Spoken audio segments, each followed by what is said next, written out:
Welcome to this edition of At the Mic. I'm your host, Keith Malinak.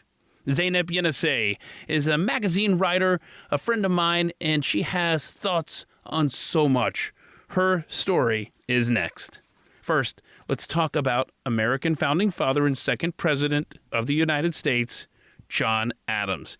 He and his wife, Abigail, wrote some treasured letters to each other during their life, and John also wrote some amazing correspondence with fellow founder Thomas Jefferson. If you ever get a chance to read their perspective on the early days of the Republic, all three I'm talking about, both John, Abigail, and Thomas Jefferson, their correspondence is absolutely worth your time in understanding the perspectives early in the Republic. The Adams were the first to live in the White House. It was still under construction while they were there, and they only lived in it for about 4 months before John Adams' election loss of 1800 forced him to move out pretty quickly. But it's a little different today than it was in 1800 and 1801, that's for sure. Lot more creature comforts, I'd say. If you're lounging around your own house, and you need a brew with the perfect mix of some cardamom and nutmeg, well, the John Adams blend from American Pride Roasters Coffee is just the blend for you. Now is a good time as any to try APR coffee. And if the Adams blend isn't one that you're interested in, go take a look at the website. There's so many to check out the description, see which ones fit you perfectly. The Calvin Coolidge and the peanut butter infused George Washington Carver blends, those are my two favorite blends far and away. I love them both. There's so many to choose from at aprcoffee.com. And when you head over there, be sure to use promo code ATM. That's going to get you 10% off your entire purchase. Enjoy that fresh, flavorful roast that arrived quickly in the mail. Head over to aprcoffee.com, promo code ATM.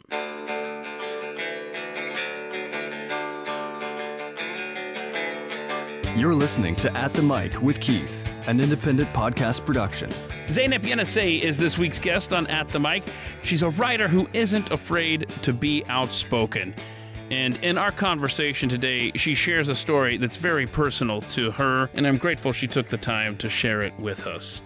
And she, by the way, she has thoughts on the sinking of the Titanic and what may have really happened in the North Atlantic over a century ago.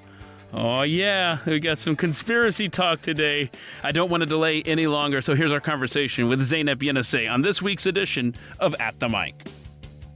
Joined by my friend Zeynep Yenisey. I got it?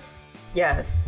Okay, cool. You got it. Such a unique name. And I'm partial to the letter Z because all of my children have Z's in their names. The first two were just by chance. And so the third one, we're making sure that the third kid has a Z. You don't get a lot of Z names, Zay. No, Z names are the best. So I don't know why more people don't use Z's. Right? I mean, and they're unique. Very cool. So you're a writer. I mean, that's what you do. You've written some interesting articles over the years, and that's kind of your background, but not really your main gig. Is that right? Is that accurate? Okay, well, it used to be my main job, like my only job. I was like full-time at Maxim. I started out as a writer and then kind of moved into doing more of the editing stuff. Mm-hmm. And I was on Maxim.com, like only doing stuff for digital. And then I moved over to the print side, which has been cool, but okay, well, let me say this. Maxim is cool because they're like the only still strongly heterosexual men's magazine. It's like the only one left where it's like, we love hot women, men are supposed to be manly. It's like that stuff. It's like the only one left. I mean, if you look at GQ, they put men in skirts on the cover now. Oh. And it's just so gross. And same with Esquire. It's like, I would hate to work for them. It's so awful. Yeah, see, and your background, you went to college for psychology and neuroscience. Yep. So how did you get from that world into the world of writing for a men's magazine? Yeah, it's quite the job. I really wanted to be a doctor. Like I was about to get my MD PhD and I was applying to like labs and programs in Norway because there was this one lab that I really wanted to work at. And before committing to that, because I was kind of like, this is a lot of school and stuff. My friend was interning at Maxim and he was like, yeah, you'd be pretty good at this. Why don't you try it? So I applied and they admitted that the only reason they hired me as an intern was one, I'm a girl and they only had like guys. They wanted more girls. And two, because I was going to NYU and they're like, yeah, NYU's good. Sure. And I had no idea what I was doing. I literally walked in on my first day and I'm like, I don't even know why I'm here. And way to introduce yourself. yeah, I mean, I was just like, I have no idea what I'm doing. And the thing with Maxim, they literally showed me to my desk and there was an intern closet. They literally turned a storage closet into a small intern office. So they put me in my closet and they just left. They left me alone. They told me nothing. And I kind of just winged it. And I started writing something. Wow. Yeah, I literally taught myself what to do at Maxim. And I fell into place there pretty fast, though. So it sounds like your internship was the direct opposite of mine. When I was going to school at the University of Nebraska, I got an internship at a local TV station. I've told the story before, where they just literally, the entire semester, just had me logging videotapes, VHS tapes. So I would watch old Husker games and just write down the plays as they happened, so that if that player was in the news at some point, they could just go back and look at the computer. And actually, it wasn't even a computer. I wrote it on a pad. Somebody else, I think, transferred that information to a computer. They didn't let me touch a computer. So anyway, it sounds like just the opposite, where they just kind of threw you in and said, "Yep, you're one of us, and good luck." Doing stuff. Whereas I was given a remedial task, they were actually just entrusting you with actually writing stories with zero experience. That's fascinating. Yeah, it was wild. They were just like, go nuts. Do you think that you would ever go back for your doctorate? I mean, do you ever see yourself going back to get in the medical field? Absolutely not. Especially now. If I could, I would go back and give my university my degree back. Like, I hate universities now. Everything about them, everything they stand for, I hate it. So I would never ever go back to school. I would not want to be a doctor, at least not with this like current system. Yeah. All right. You were born in upstate New York. Correct. Binghamton. Yeah. I love this note on the email response here. Urban Dictionary's definition of my hometown is imagine hell, then make it cold. Yep. Yeah, it's accurate. And as far as I know, Binghamton was voted the most depressing city in the United States like 10 times. Because it's so cloudy all the time. We get like, I don't know, maybe 50 sunny days a year. And it's just cold and gray and sad. Way to sell it. Chamber of Commerce, Binghamton, New York. Okay, but in high school, you saw an opportunity to get out of there, and you ended up spending the summers in Istanbul, Turkey. Well, I would do that throughout my entire childhood. Okay. Yeah, all throughout my childhood. During the school year, we'd be in upstate New York, and then for the summer, for like 2.5, 3 months, we'd go to Istanbul. But in high school, I did 9th and 10th grade in upstate New York, and then my mom thought it would be a really good idea for me and my brother to go to high school at the same school that her father went to. Gotcha. So that's the family connection then to Istanbul. Okay. Well, my whole family is still in Istanbul. Yeah, so like everyone's from there. Okay. So you ended up going to the other side of the world, literally, for the last couple of years of high school. How was that compared to Binghamton? Oh, it was something else. Because I was going to school in upstate New York. It was like a 10-minute drive or something to school. But at my high school, it was, okay, first of all, it was on the Bosphorus. So it's on the water. And it used to be an old Ottoman palace. So it's like a really nice old building.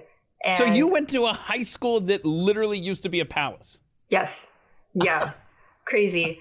And my mom, I mean, like our house was on the Asian side of Istanbul, but my school was on the European side. So I Wow. would switch continents twice a day to go to school. That is awesome. Yes. I would wake up in Asia and then go to school in Europe and then go back home to Asia. That is a better story than, I think it was my 5th grade teacher. Her mom used to live on the border of Maryland and Delaware, and she used to tell us that, my mom would, she lived in Maryland, but she hung her laundry in Delaware. So, but you have that beat. That's 2 states. You have 2 continents. That's awesome. And so that was a good experience then. What convinced you to come back to Binghamton, or I guess back to New York for that matter, I guess is better stated, than to just stay there after high school? I mean, just the 2 years that I lived there, I felt like it was enough. Mm-hmm. I already knew what it was like because I was there every summer, but just living there, I realized it's not exactly what I want. I preferred, living in America. And also, my brother is 1 year older than me, and he went to college at NYU. Like, he started at NYU. And then I thought, well, if he's going to NYU, I want to go to NYU.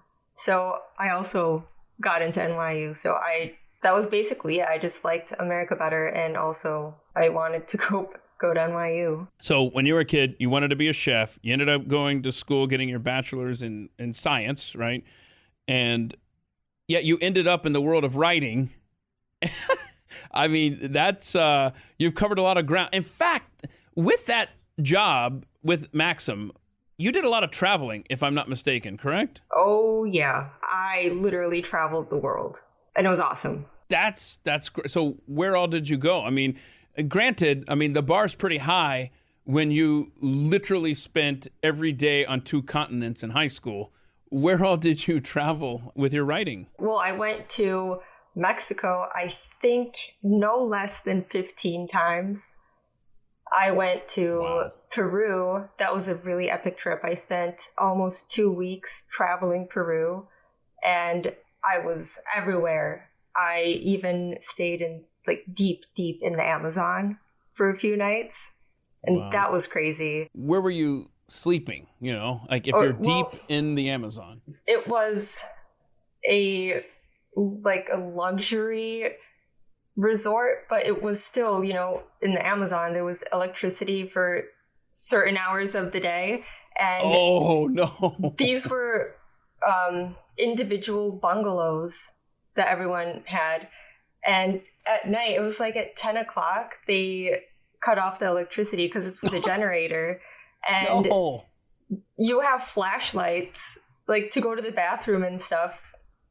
But since it was a luxury resort, they come in your little bungalow for a turn down service, and they light candles, and they leave a trail of flashlights going to the bathroom. And then since it's so deep in the Amazon, and granted these are bungalows, and it's just open air, but there's a screen where the windows should be. It's like you're sleeping outside, and there are these howler monkeys that are screaming, and there were so many bugs, and there was a mosquito net over the bed, and there's just bug spray everywhere. How did you sleep when you were there? Did you sleep well? Honestly, I slept great there.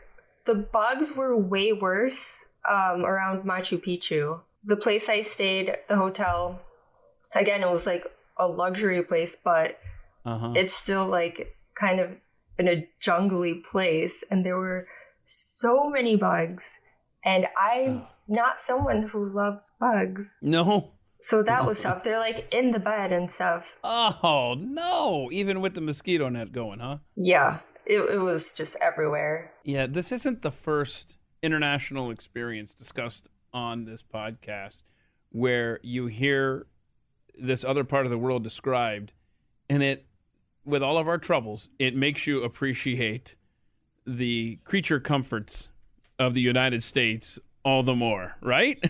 Yeah, but okay, which one would you prefer to have in your house? Like a giant, nasty, like New York City cockroach or some jungle bug? How big's the jungle bug? Smaller than a New York City cockroach, more colorful. Gosh, I don't know.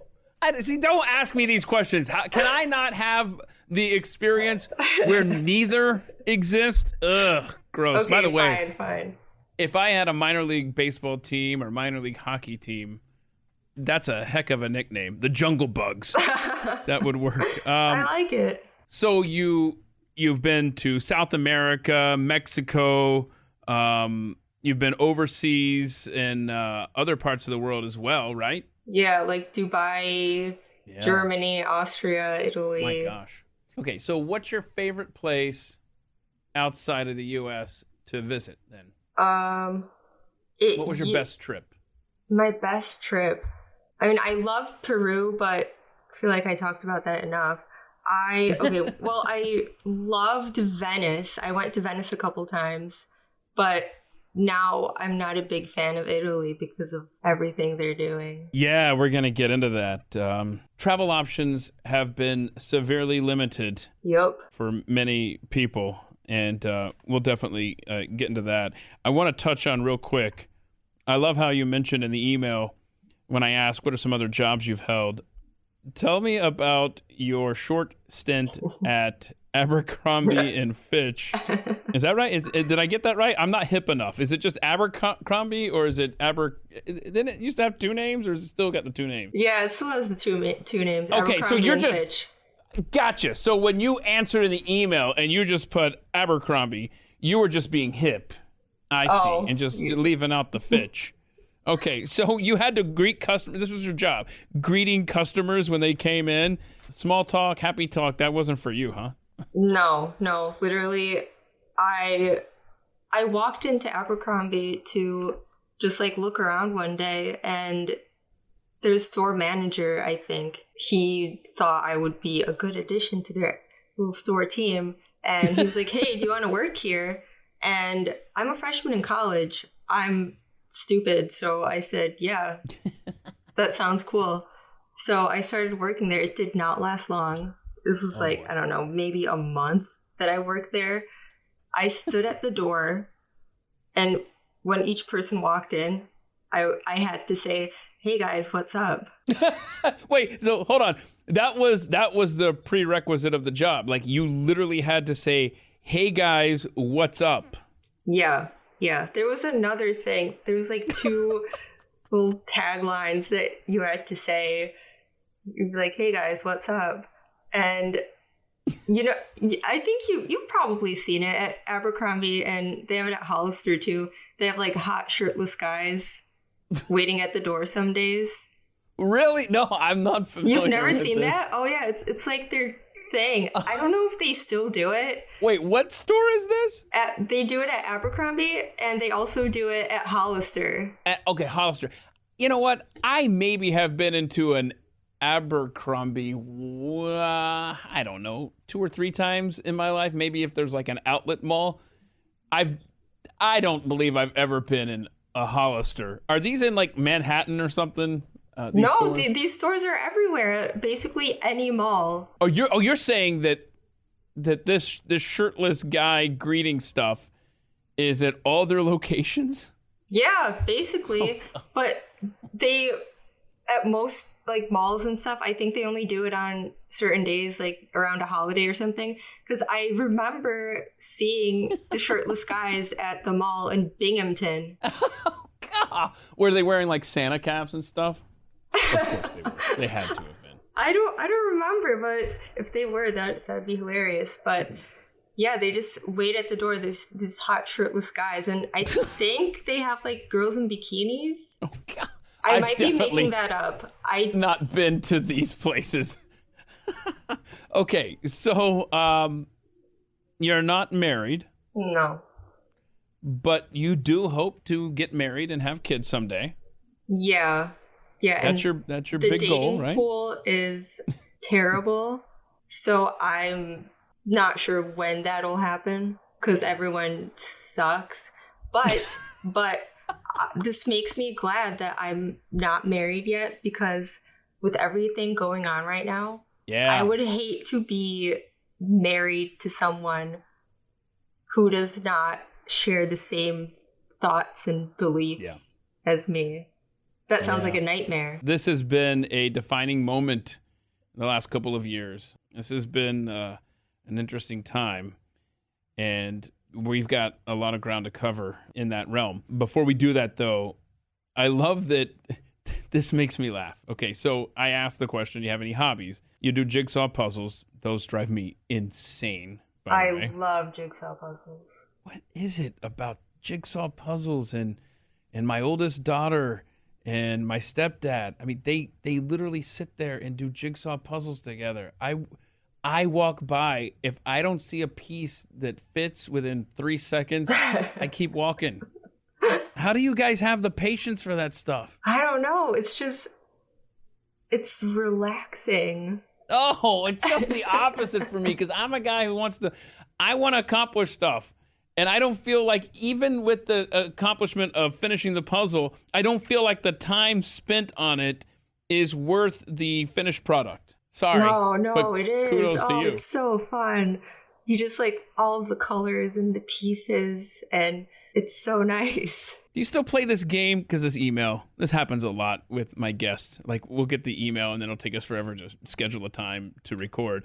But you still play the game Farming Simulator? I haven't played it in a while.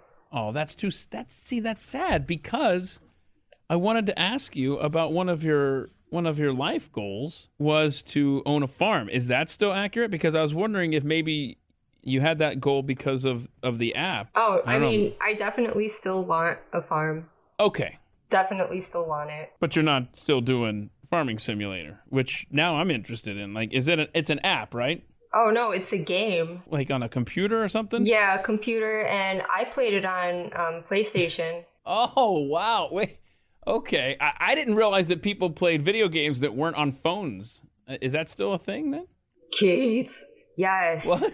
It is. Oh, no. In fact, I admittedly love playing video games so much that my computer nerd brother bought me a very, very nice gaming computer for my birthday so I could play video games on a nice computer with a big screen. So, how much time do you think in a typical week you log playing games on the computer, video games?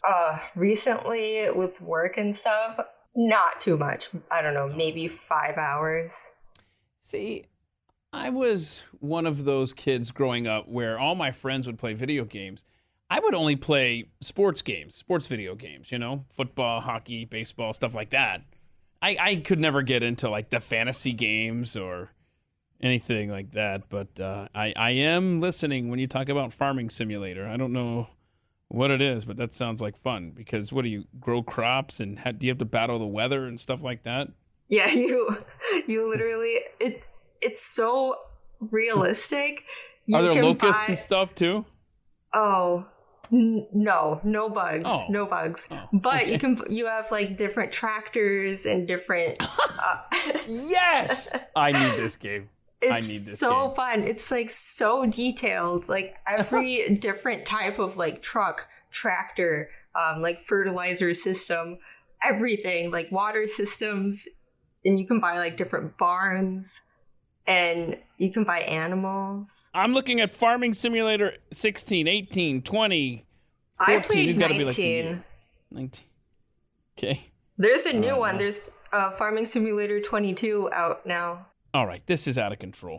All right. I'm going to have to check this out. Okay. So let's talk about your dog, Tesla. Yes, my dog. First of all, it's the coolest name for a dog, Tesla. And you're a big fan of Nikolai Tesla. I am. So how did you get into Tesla? Because other than people just know the car, they don't know the inventor very much.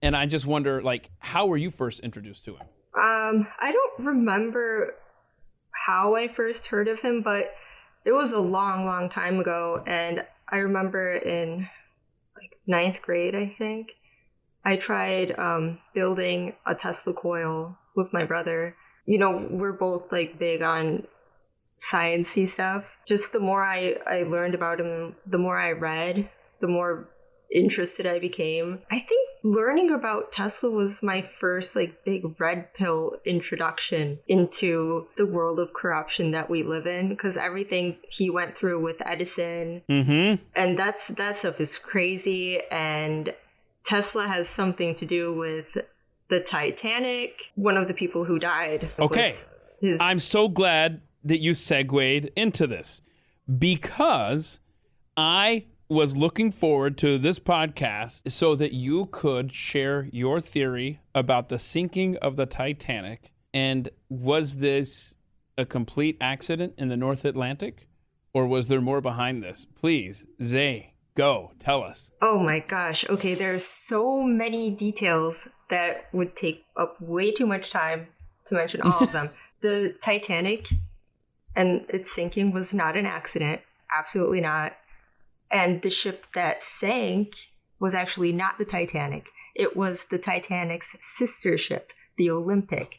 It was switched, like everything, to the tiniest detail, like the dinner plates and stuff, all switched. JP Morgan sank the Titanic for two reasons. One, to kill some of the people on board, which were some of the wealthiest men like in the world, and they were all opposed to the creation of the Federal Reserve. And by getting rid of them, JP Morgan was able to create the Federal Reserve. And also by sinking the sister ship, which had already taken on like a ton of damage, and repairing it would cause the White Star Line, like the owner of the ships, to go bankrupt. So by sinking the one that's already damaged, they committed insurance fraud, and they were able to keep the company afloat. So they were killing like two birds with one stone. And okay, hold on a second. I'm going to give you a little pushback here, only because I am completely unfamiliar with this story, and I can't wait to do my own research because I'm already fascinated. But did JP Morgan push the iceberg into the path of this ship? How does he convince a captain to ram a ship into an iceberg? Come on, help me out. Well, it's not that hard. You just pay them handsomely, and all those people, like, what was it? Something like 1,500 people or something died. That was not supposed to happen. There was supposed to be another ship that was going to come, like, save most of the people, but leave the other certain people to, like, die. The ship that was supposed to come save them, the radio operator fell asleep, didn't wake up, and just a lot of things were wonky. So I'm looking up your JP Morgan had the Titanic sunk theory, okay?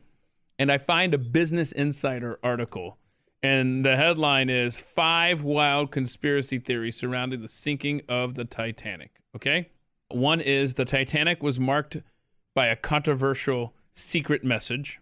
I don't know what that is. Pope Pius X is pictured. The Titanic was doomed due to a mummy's curse. Oh, that'll be fun. The ship was attacked by a U-boat. Oh, uh-oh. The Titanic never sank. I think that's yours, right? I mean, part of it, yeah. Yeah, let's see here. And then, here's yours. JP Morgan was behind the whole thing.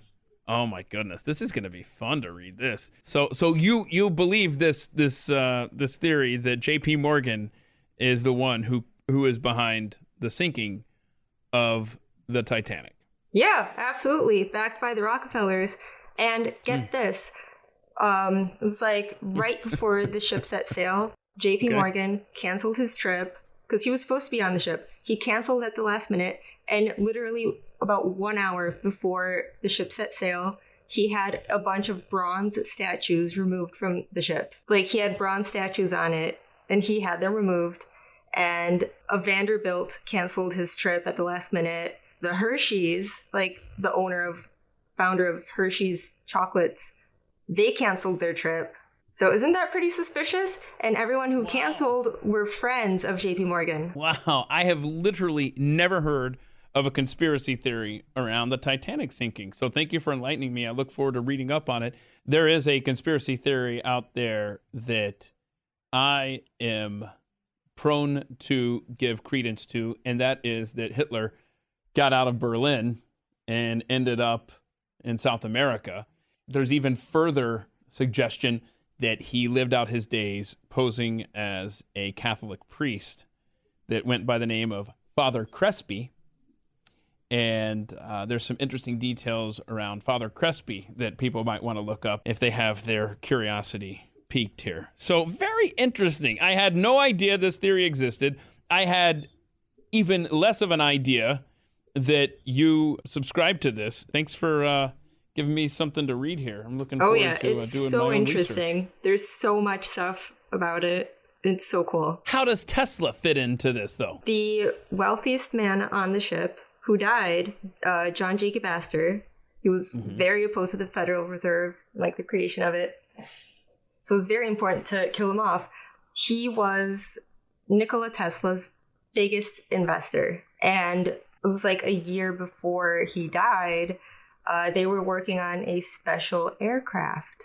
And I'm just thinking, I don't think it was like a regular aircraft, like a plane or something, because there's a lot of talk about Tesla messing with some quantum stuff and time travel. So I think they may have been doing something with that. Wow. Oh, I love this. So, Zay, this is awesome. I know, right? And get this, when John Jacob Astor died, that means that all the money he was giving Tesla was cut off, and whatever they were working on was seized. Okay. There's just too many angles here. Hang on a second. So is Jacob Astor killed because of the Federal Reserve or his connection to Tesla, or both? Probably both, but I guess mainly the Federal Reserve, because look at the mess we're in now. If the Federal Reserve was not created, things would be a lot different. Okay, as you're telling this story, there are two books that come to mind, and I don't know if you are familiar with either of them, both of them, but this literally sounds like a combination of Atlas Shrugged and Captains and the Kings. I swear, how many times is Captains and the Kings going to come up on this podcast? But read both of those books and get back to me and tell me if what you're telling me doesn't sound like both of those books combined into one story, the sinking of the Titanic. Crazy. You do not strike me, granted, I don't know your musical taste, but you don't seem like you would be in the demo that would like classic rock as their favorite musical genre. What do I look like I would listen to? I don't know, but a 27-year-old female whose favorite musical genre is classic rock, come on. That's not normal. I mean, it's cool. That's fine. I'm just saying that does not seem like the demographic that would be rocking out to, the 70s. Yeah, I love classic rock. Late 60s, 70s. That's also what inspired my current hairstyle with, the bangs and stuff. I just love, the aesthetic. Okay. I love this answer. Favorite book that you've read, and you wrote Twilight. Just kidding. Never Split the Difference by Chris Voss. What's that about? It is basically a very handy book about persuasion and negotiation. Oh, wow. Have you used those tactics to your benefit then? Yes, absolutely. Oh, wow. Absolutely. And I highly, highly recommend that book to everyone. Because it helps with just normal daily conversations. It helps when you're, doing some business. It helps with everything. Even something as simple as trying to convince someone to go to your favorite restaurant. The word manipulative is actually coming to mind as you're telling us about this book. I wouldn't call it manipulation. Okay, good. Nancy Drew. You're big into Nancy Drew books? That's what you read to turn your brain off at night when it's time to go to bed? Yeah, I love Nancy Drew. I've always loved Nancy Drew. The books, and they have really good computer games. Oh. It sounds super lame, but it's a lot of fun. Wait, there's Nancy Drew computer games? Yes. So when I ask about apps, you list My Little Terrarium, So what, you put like animals? Oh my gosh, this sounds... Oh my gosh. Okay, this is making me sound like a complete nerd. Hey, you answered the questions.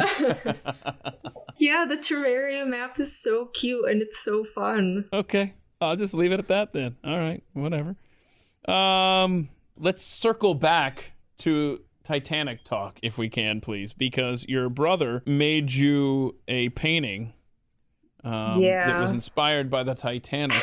But why is it titled Oitanic?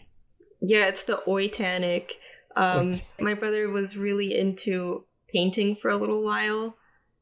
We were in the same room together. I was like watching TV or something while he was painting, and he's like, "Hey, what should I paint?"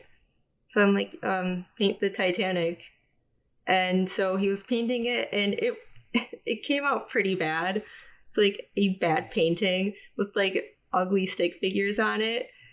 And I looked at it, I'm like, that does not look like the Titanic. And he's like, well, okay, then it's the Oitanic. And that's just how it got its name. And that's how it got its name. And it's one of your 5 most prized possessions. It is. It's very special. Okay. Let's see. Your Birkenstocks. Oh, yeah. A nautical sweater your grandma bought in the 70s, then gave to your mom, who gave it to you. That's cool. Oh, yeah. That is my favorite sweater. It's in perfect condition to this day? Yeah, it's like the sweater just broke the time-space continuum. I don't know how it's possible for it to be in literal perfect condition. It looks like it was bought yesterday. There's like not even the tiniest like imperfection on it. It's like kind of magical. Okay, but is it still in style though? Yes, absolutely. It is timeless. Okay, all right. And your great-grandmother's engagement ring, that's pretty cool. Yeah. That's a good one there. Favorite comfort food? It's not cannolis. Be more specific. Cannoli filling. Cannoli filling, that is your comfort food.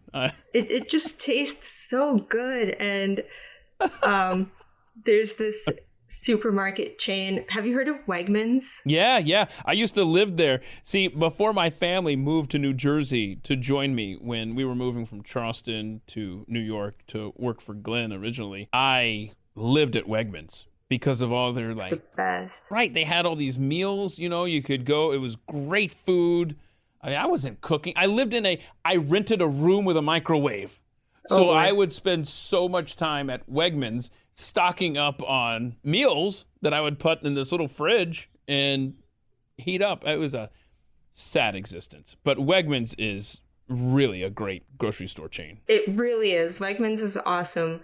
And I'm sad because they used to have this like huge section of like bulk foods that you get with like a little scooper and you put into a bag, and just like endless like bulk foods. And because of the stupid COVID stuff, they got rid of all of that. What? Yeah. Oh, no. They had everything, like candies, like different dried fruits, and what else? Like loose tea and everything you could think of. And it was awesome, and I loved it so much. And then they got rid of it.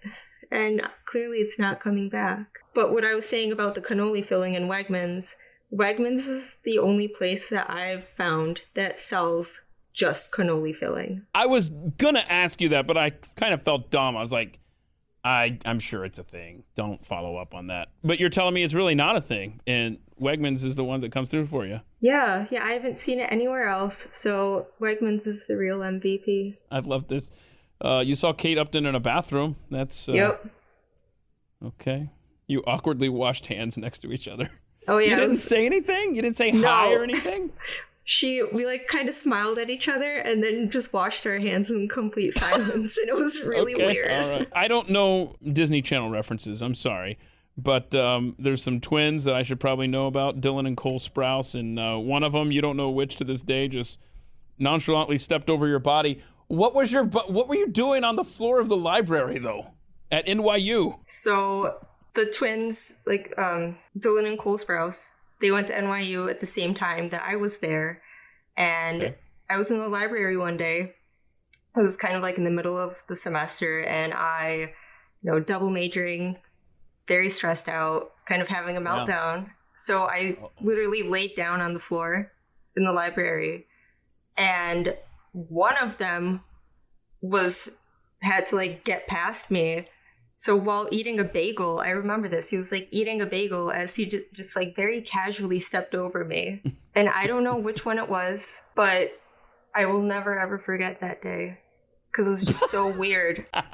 Well, all right. In their defense, you were laying on the floor of the library. Yeah, but at NYU, it's like not that weird. There was even one kid who lived in the library for, I think, an entire semester. Oh, wow. Either he didn't want to pay for a dorm or like the dorm was full, but he like literally lived in the library. And then when, the school found out about it, they kicked him out. All right, we got to talk about your experience in the ocean when you were younger in Turkey.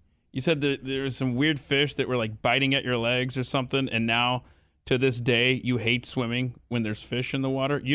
That's where fish live. I don't know that you're going to get around that. Yeah, so my mom keeps making fun of me about this. Well, not even making fun of me. She's just like, this is pathetic. Come on. But you literally live by the ocean in Florida now, if I'm not mistaken. I'm a thing you're going to have to deal with at some point, right?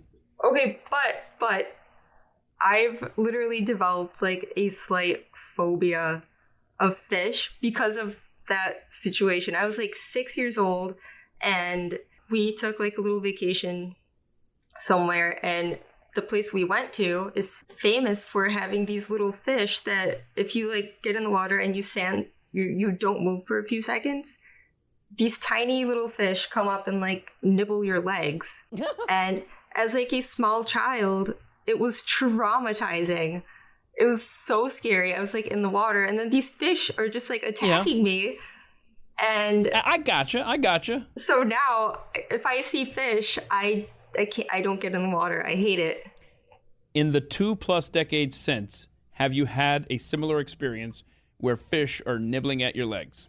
No. Then maybe you should remember that the fish that you're referencing, that place where you were standing still, is known for that. Other places aren't. It probably isn't going to happen again. I would just say odds are it's not going to happen again. But I mean, I'm not... anybody that's got a phobia, I'm cool. I can relate. I've got my own fears. I understand. But you're telling me that when you get into the water, your number one concern is not sharks or any kind of predator, but nibbling fish. Yes. Right? Yup. Okay. Does not make any sense. But... No, it's cool. I'm just trying to get a lay of the land here. Tell us about your grandma. I know she's very special to you. Yeah, my grandmother, she passed away when I was in 6th grade, but my mom says that I'm like a carbon copy of her. She was like the craziest person ever, but like in a good way. She was so full of life, and she was insanely gorgeous. Like everyone was in love with her. She was so beautiful. She was so funny. And she lived in Turkey, is that right? Yeah, she lived in Turkey. And one pretty funny memory I have of her, she loved aesthetics and she was a painter. So she loved just like painting, and she would draw on my toys. Like she would take my Barbies and like get rid of their eyes with nail polish remover and then like draw better eyes on them. But they were better according to her. And then I would see it. I'm like, what is this? And So did you get upset about that? Yeah. Yeah. She defaced your Barbies. She would like paint on my shoes too. All right. Tell me, did you guys get her some art supplies and maybe like like an easel and some canvas? She had all of those too. She would just like paint. She just wanted to paint like everything. And then she was also very interested in hair. So I remember one day, I think I was like, I don't know, maybe 8. She literally chased me around the house because she wanted to give me highlights. Oh no. And I didn't want them. Ultimately, she got what she wanted and she dyed my hair. All right, so let's talk about what color. What color did she dye it? Just what is it? blonde highlights. Okay, so what is the natural color of your hair? It's like a very light brown. Okay, light brown, and then she did the blonde highlights. Okay. Yeah. So I want to talk about your hair here in just a second. It's a very important part of your story. Oh yeah. But first, I got to talk about this embarrassing moment where you drank 3 bottles of cold water really fast on an empty stomach, threw up in front of Whole Foods. Okay, was there a time limit on the water's availability? Why were you rushing through drinking bottles of water just out of curiosity? I was extremely hungover. Okay, all right. Well, then that. All right, Yeah, now the story makes sense. That detail wasn't in here. I did not have dinner, and then I went out, and then the next morning I didn't eat anything, and then I went to Whole Foods, and then the parking lot, I was like, oh my God, I'm so thirsty. So I just chugged 3 bottles of very cold water, and then I got out of the car, and I'm like, as I'm walking in there, I just literally threw up straight water in front of Whole Foods. And I was thinking while it was happening, I'm like, this is really embarrassing. And I made up this whole thing in my head that if someone were to ask me, like, hey, are you okay? I was going to be like, yeah, I'm just pregnant. It's okay. Because I'm not going to tell someone, I'm so hungover that I'm throwing up water. Okay. All right. Because, a lady has, I'm sure more than just her, but there was like a radio contest to see how much water you could drink in a short period of time. And she literally internally drowned from drinking so much water so fast. What? Yeah. It was. How does that even happen? I don't know how much water she drank, but probably more than 3 bottles. It was a hold your wee for a wee contest at a radio station. I think this is out in California. They don't know how much water she consumed, at least at the first writing of this story. But one of the contestants drank 5 8-ounce bottles of water and quit. That's it? Yeah, now that was the guy. He says he couldn't handle anymore. But then she kept drinking. He doesn't know how much she ended up consuming. This story that I'm reading, this happened in 2007. This was really early on in the process here of this story. So I'm just looking for a more updated version. The coroner ruled that her death was due to water intoxication. She just flooded her body. It sounds horrible. She was in pain. She was crying. My God, what a way to die, though. This is sad. The radio station lost in court over this contest. You got to be careful when you're drinking that much water that fast. But oh yeah. How did the pregnancy end up? No, I'm just kidding. Okay. Regrets. You enjoyed your trip to Peru. I love this. You ate a dish that you've never been able to replicate since you visited Peru, and that's a big regret of yours, is that you haven't been able to find a similar meal. Is that right? Well, my regret is not asking the chef for the recipe. Okay. That's my regret, because it was the most magical thing I've ever tasted. It was so insanely good. Probably wouldn't give it to you, though. Oh, they offered to give it to me, but then I guess they forgot and I didn't follow up. And then I forgot about it too. And then afterwards, I thought, okay, I could probably just replicate this, but no. And what was it called? It's called Lomo Saltado? Lomo Saltado, yeah. It's so good. Explain what that is. Like chunks of beef with, it has this soy sauce with a little bit of vinegar and mixed with red onions and some tomatoes, and then they serve it with rice and French fries. Sounds simple enough, right? Yeah, and I thought something so simple would be extremely easy to create, but no. Just getting that perfect flavor has been impossible, and it makes me really sad. Well, you also regret not seeing more of New York City when you were going to college there, right? Yeah. Yeah, I mean, can you imagine you're living in New York City during college? I was such a nerd that I basically lived in the library and I was always like studying, and then I would go to sleep really early because I wanted to be well rested for my classes. And if I knew then what I know now, and right now I'm not even allowed to go sit down at a restaurant in New York City or go to a bar. If I knew then, I would have, gone out a lot more and explored and done stuff. And explain that. You're referring to the Vax Passport in New York City and the fact that you are not... completely illogical vaccine mandate that New York City has because of their communist mayor. He's like actually a self-proclaimed Marxist-Leninist. So I don't know what else you would expect from someone like that. And now they extended that vaccine thing to 5-year-olds. And so the city, as of this recording, is off limits to people like you and myself who refuse to get vaccinated. And who knows, by the time this podcast posts, who knows what else will be shut off from us in our society.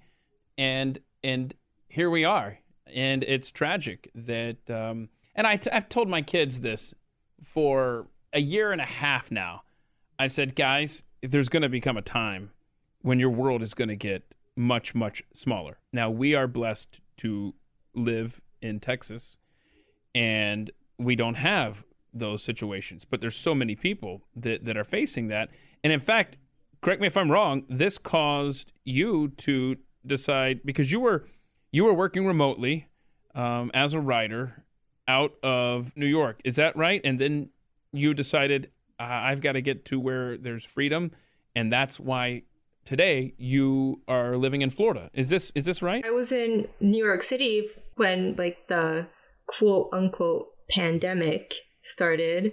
It just felt suffocating there, being stuck inside of a small apartment. So I went to upstate New York. Gotcha. But I still had my apartment in Brooklyn, which really hurt because I had just renewed my lease. So I was paying rent for an apartment that sat empty for almost an entire year. New York City rent is not cheap. So that was very painful. And I couldn't find anyone to sublet because no one wanted to be in the city. Everyone was moving out and no one was moving there. So I couldn't find anyone. So my apartment was empty and I was paying for it and it really sucked. But anyway, so I was in Binghamton because, it's a house, not an apartment. It's much more comfortable there when everything's like shut down. And Binghamton became a staging ground. Like, okay, where am I going? Because I'm not going back to that city, right? Yeah, exactly. But I couldn't really do anything until my lease ended because I didn't want to be paying for 2 places. Right. Once I got rid of my apartment, I thought, since I'm never moving back to New York City, where can I go? And I thought Florida is probably a very good option because I guess I could call him an ex-boyfriend. This guy I see on and off for the past 8 years, he recently moved to Florida and he kept talking about how awesome it is. So I thought, he's probably right. And then my uncle lives here and I thought, I'll just move to Florida. And it has been the best decision I've ever made. Wow, that's great. It's like so you think you're going to be there state for a while? Yeah. And the way things are going, it looks like I'm going to be in Florida. Okay, so let's revisit the whole vaccine situation. Because whereas I don't want the vaccine, I don't need it, I don't want it, I don't trust it, it's my personal choice. I have vaccines that I have taken in my life, but this is one that I have no use for. And I will never take it. And I have made that abundantly clear whenever asked. You have a much more personable reason for not wanting this vaccine, and you have experiences that I can't relate to with vaccines. Why don't you tell us, why aren't you getting this vaccine ever? Okay, well, story time. It all started when I was in college and I went to, the student health center for something. And while I was there, they basically told me I needed to get the HPV vaccine, Gardasil, or I would likely get cervical cancer. And they made it sound so scary. And as a stupid college student, I was like, yeah, I should get it. And they told me nothing about it. Absolutely nothing. They gave me no information on any potential side effects, anything. And so it's a 3-shot thing. After the first one, I passed out and I thought nothing of it. And then after the second dose, like a day after, I started having like weird heart problems. And then my hair started falling out. And at that point, I still didn't make the connection. And then I saw so many doctors to try and figure out what was going on. No one suggested that it is from that shot that I just got. So I still went ahead and got the third one. And then after that, I developed insane blood pressure problems. There's this thing called POTS, which totally affects your blood pressure, and your blood pressure can't regulate itself anymore. And it's so crazy. And then I lost every single hair on my body, like on my head, eyebrows, eyelashes, nose hairs, arms, legs, everything gone.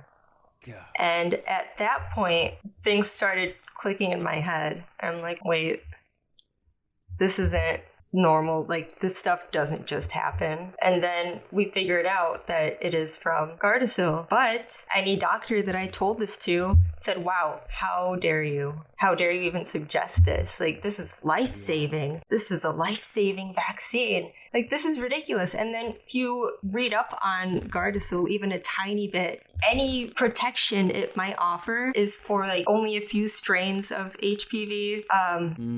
And the protection lasts like 5 years. So it's worthless. And then they're trying to give it to like 9-year-old kids. Imagine like a 9-year-old kid getting this. And then in 5 years, they're going to be 14. Most 14-year-olds are not sexually active. So it's totally useless. And they're being injected with this poison. And there's something very wonky about the clinical trials that Gardasil went through.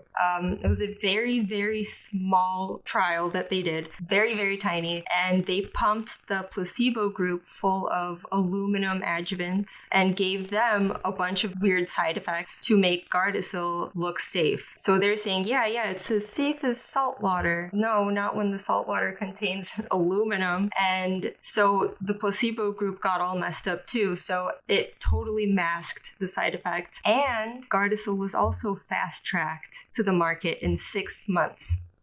Sounds familiar, huh? Yes, it sure does. It sure does. Oh my goodness. You to this day, now, what are we, about 8 years later? Is that about right? Yeah. Still have no hair, correct? Whatsoever. Well, little update, like the sun in Florida or something here is treating me well because for the first time in 8 years, I started having a little bit of hair growth. I mean, nothing remarkable. It's like, if you were to count it, it's like maybe 15 hairs growing in one spot on my head. But it is better than nothing. I mean, imagine the first time in 8 years. It's a pretty big deal. I can imagine you would celebrate that. Oh, yeah. Wow. Oh, yeah. And when I showed my mom and my brother, we like all did a group hug and we're like, yay! Yeah, I bet. How exciting. Wow. Okay, well, I hope that that's a positive sign of things to come. Yeah, I mean, I'm feeling healthier than I have in a long time. So at least things are looking up. Well, not to look too much into it, but, if I'm sure that 5-year time frame that has crossed your mind has hopefully crossed your mind in this respect as well, that's given you hope all this time to think that, well, maybe the effects will eventually wear off in that respect as well, huh? I mean, who knows? But I've also been detoxing like hard. So maybe that's helping too. Well, that's exciting. I'm so happy for you. I'm thrilled for you. quite Thank frankly. you. And I really hope that that is a positive sign of what lies ahead for you in that respect. Well, I've got to ask you this though. Your Amazon cart? Yes. This is fun because when you originally sent the email, it was, get this, of course, a bunch of jigsaw puzzles and a gallon bottle of Frank's Red Hot. Yep. I mean, wow. And now on the updated email, it's Himalayan salt lamp and a turntable. My goodness, what an eclectic Amazon shopping cart you have. Right? Okay, wait, a gallon of hot sauce? How long does it take you to get through that? Okay, well, I am happy to report that I am now in possession of the gallon of Frank's Red Hot. Okay, good. It doesn't take me that long to go through it. I love it so much. It's so tangy, and I normally don't like spicy food, but just like the tangy, gentle spiciness of Frank's is so good. It's like I could drink it. Oh, just thinking about it makes my mouth water. All right, wait a second. Your track record on drinking large quantities of things is not good, so let's hold off on the hot sauce, could we? Okay, you're right. Gotta control myself. Okay. So, have we covered all the ground here? Is there anything that we've missed that you need to drop on us? I don't know. I think we covered it. Yeah, okay. All right. Just making sure there. You're on social media. Now, granted, you had a Twitter account that was very strangely removed from the face of the earth. Oh, yeah. Because they said that you were impersonating somebody else, and it was literally your account that they took from you. Yeah, and so I got accused of impersonating myself. That is unreal. And every avenue you took to try to reclaim that, right, was rebuffed by them, or what happened with that? Okay, so they nuked my account with no warning, and then they didn't tell me why. And then I reached out to them. I sent them an email saying what happened. And then I was told I was guilty of impersonating myself and that my ban was permanent. But then I spammed them with a ton of emails being like, how can anyone impersonate themselves? At least let me verify my identity. And after spamming them, they finally sent me an email back saying, okay, here's a link for you to upload a copy of your ID or your passport. So I uploaded a picture of my passport, which is like the ultimate ID, right? Right. And after that, after I sent them a copy of my passport, they responded one last time saying, okay, your suspension is completely permanent. What? This is like not you. And any future emails that you send will, like, no one will even look at it. Oh my gosh. So you must have felt like you were in the Twilight Zone, huh? Yeah, literally. I was thinking, what? There's just no words to even describe that. And if they were getting rid of my account for, I don't know, spreading vaccine misinformation, it's not hard for them to say that. They just say, harmful content. And I think we all know that that's exactly what it was. Oh, yeah. Because I'm pretty sure that's how I first realized who you were, was through your tweets about vaccines and information and your experience. And you know that's exactly what that was.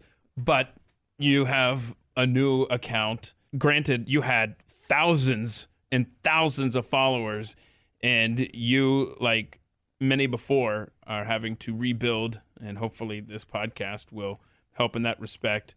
Zeynep Yenisey. Did I say that right? Yes. Do I win something? Yes, I got it. Zeynep Yenisey. That's ZEYNEP MYENISEY.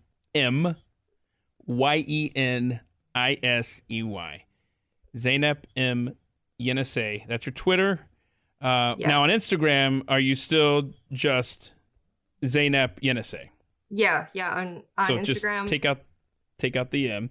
And then your website is ZeynepYenisey.com. Correct. Awesome.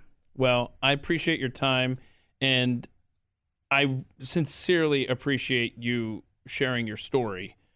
And and your experience with vaccines. And I really hope that those 15 hairs are the start of something big for you. That would be awesome. Although it's got to have its benefits, right? Not having hair. I mean, right? But you wouldn't trade that. I'd definitely rather have my own hair, just like my own, and then I could get rid of whichever ones I don't like. But not having any hair, it sucked at first, but it's actually kind of nice. Yeah. Well, it's nice until someone says something mean about it.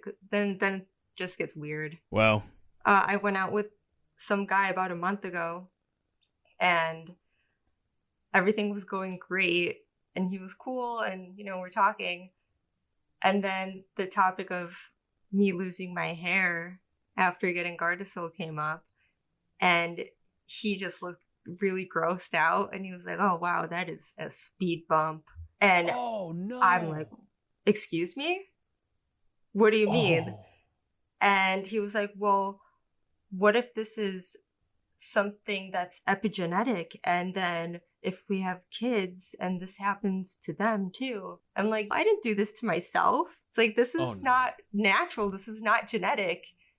And needless to say, that was the person last date. Hey, that worked out though, that he said that then and not down the road at some point, huh? You get that guy out of the way quickly.